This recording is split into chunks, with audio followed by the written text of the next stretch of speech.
الحمد لله رب العالمين والصلاة والسلام على سيد المرسلين أما بعد وأعوذ بالله من الشيطان الرجيم بسم الله الرحمن الرحيم الصلاة والسلام عليك يا رسول الله وعلى آلك وأصحابك يا حبيب الله الصلاة والسلام عليك يا نبي الله وعلى آلك وأصحابك يا نور الله. فرمان مصطفیٰ صلی اللہ علیہ وآلہ وسلم ہے کہ جس نے مجھ پر ایک بار درود پاک پڑھا اللہ تبارک و تعالی اس پر 10 رحمت نازل فرماتا ہے. سبحان اللہ. اللہ پاک ہم سب کو کثرت سے درود و سلام پڑھنے کی توفیق عطا فرمائے. آمین. آج ہم سنیں گے کہ درود پاک پڑھنے کی برکت سے کیسی کیسی پریشانیوں سے نجات ملتی ہے. ایک نیک شخص تھا جس نے کسی سے 3000 دینار یعنی سونے کے سکے قرض لیا تھا.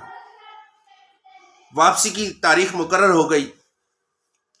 اب واقعی یہ ہوا کہ اس کا کاروبار ٹھپ ہو گیا، غربت چھا گئی اور یہ وقت پر جو قرض ہے وہ لٹا نہ سکا.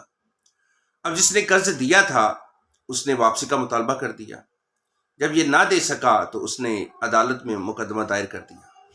قاضی نے اس غریب کو عدالت بلوا لیا، تمام صورتحال سنی اور کہا تمہیں 1 مہینے کی مہلت دی جاتی ہے. 1 مہینے کے اندر اندر تم نے اس رقم کا انتظام کرنا ہے. اب بہت پریشانی تھی کہ کام کاج چل نہیں رہا. عدالت نے صرف 1 مہینے کی مہلت دی ہے، کروں تو کیا کروں.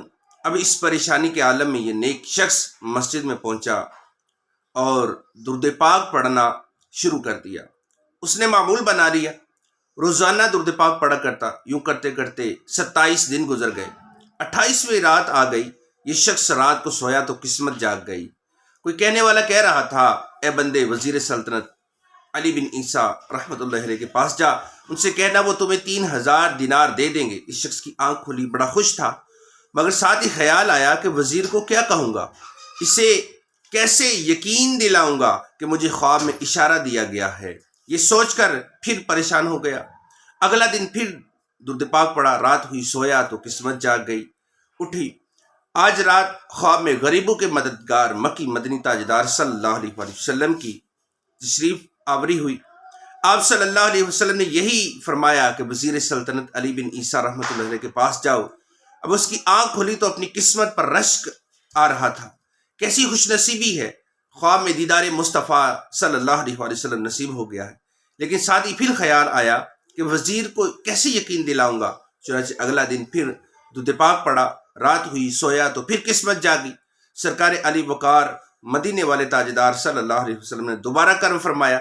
خواب میں تشریف لائے. فرمایا اگر وزیر تجھ سے کوئی نشانی پوچھے تو کہنا آپ نماز فجر کے بعد کسی سے بات کرنے سے پہلے 5000 بار درود پاک پڑھتے ہیں.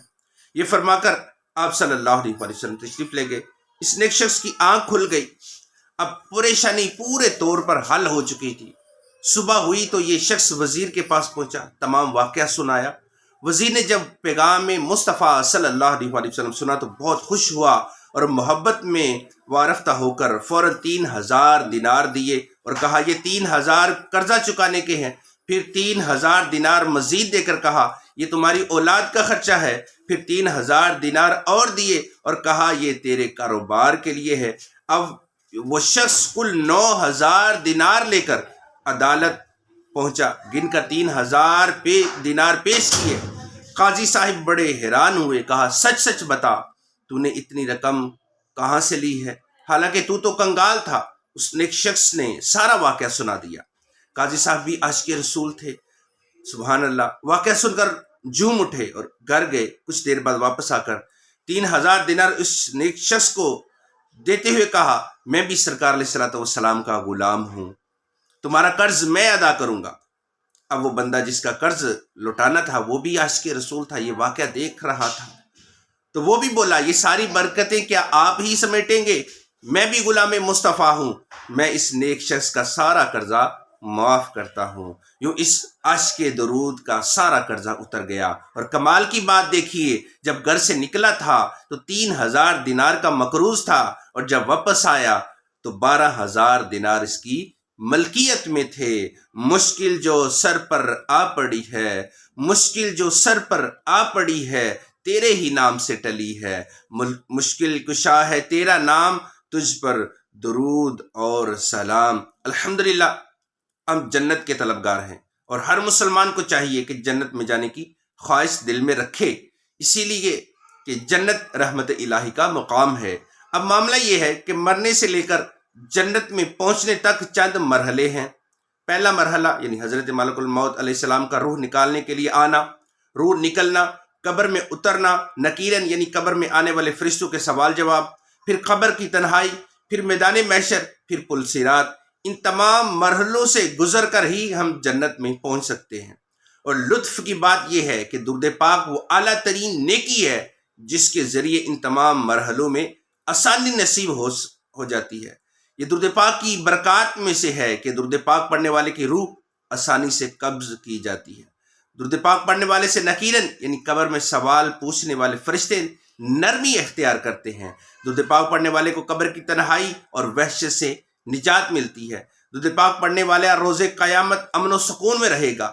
درود پاک پڑھنے والے کو قیامت کے تمام مراحل میں آسانی نصیب ہوگی۔ درود پاک پڑھنے والے کو پل صراط پر نور عطا کیا جائے گا۔ پیارے آقا مکی مدنی مصطفیٰ صلی اللہ علیہ وسلم نے فرمایا، میں نے خواب میں دیکھا کہ ایک شخص جو پل صراط پر لڑکھڑا رہا تھا تو گھسٹ رہا تھا، اتنے میں مجھ پر پڑا ہوا درود آیا، اسے ہاتھ سے پکڑا اور لے کر جنت میں چلا گیا۔ سبحان اللہ۔ پیارے اسلام بھائی غور فرمائیے، کیسی عظیم نیکی ہے کہ دنیا کی بھی ہر پریشانی کا حل اس میں ہے اور آخرت کے بھی ہر دکھ کا حل اس میں ہے۔ رب کی رضا چاہیے وہ بھی درود پاک سے ملتی ہے۔ محبوب خدا صلی اللہ علیہ وسلم کا قرب چاہیے وہ بھی درود پاک سے مل جاتا ہے، مگر کیسی محرومی کی بات ہے کہ ہم درود پاک کی طرف توجہ نہیں کرتے۔ پریشانیاں ہیں، دکھ ہیں، غم ہیں، روتے ہیں، بلکتے ہیں، پریشانیوں میں بال سفید کر لیے، راتوں کی نیند، دن کا سکون برباد ہو گیا، کاروبار ٹھپ ہو گئے۔ ان تمام پریشانی کا حل ہم جانتے ہیں اور آسان حل ہے کہ صلی اللہ علیہ محمد۔ ایک سیکنڈ میں ہم نے درود پاک پڑھ لیا تو روزانہ کے چند منٹ نکالیے، 500، 1000، 1200 مرتبہ درود پاک پڑھنا کوئی بہت مشکل کام نہیں ہے، مگر ہم توجہ نہیں کرتے۔ اللہ پاک ہمیں کثرت سے درود پاک پڑھنے کی توفیق عطا فرمائے، آمین، بجاہ نبی الامین صلی اللہ علیہ وسلم۔